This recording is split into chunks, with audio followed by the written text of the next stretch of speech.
Скажите, пожалуйста, чем занимались пионеры раньше? Не знаю. Ой, я с ребенком нянчилась. Я не знаю, извините. Трудились. Учились.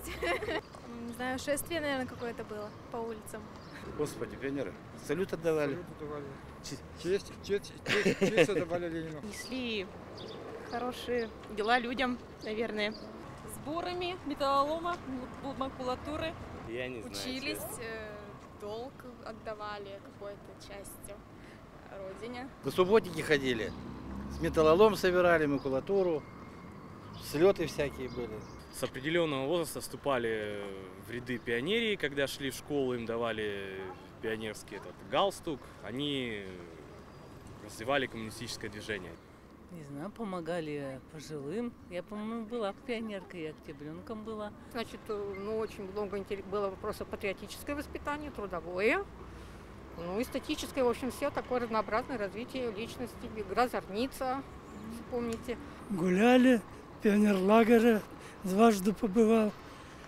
Правда, второй раз пионерлагерь разогнали преждевременно, в 1941 году. Ох, всяких. В жизни всякое было. То экскурсия, то гулянка, то со школы убегать, то учиться. Всякое было. Не знаю, помогали бабушкам, старушкам, всем, и костры готовили всего сегодняшний день. Сегодня же праздник какой-то у пионеров. Вот, костры делали. Чем занимались пионеры? У костров сидели, песни пели, Да, салютовали. Помогали старушкам складывать поленницы дров. Знали хорошее стихотворение про Октябрь и Ленина. Да, сдавали ленинские зачеты. Или это комсомольцы? Не, А комсомольцы. я не знаю, я не была комсомолкой. Ленинские зачеты сдавали. Комсомольцы. А пионеры А били галстуки, барабаны. галстуки носили, со звездочками ходили. Со звездочками октября, так пионеры с галстуками. Вот, били барабаны, ходили с флагами, пели радостные пионерские песни. Очень многим.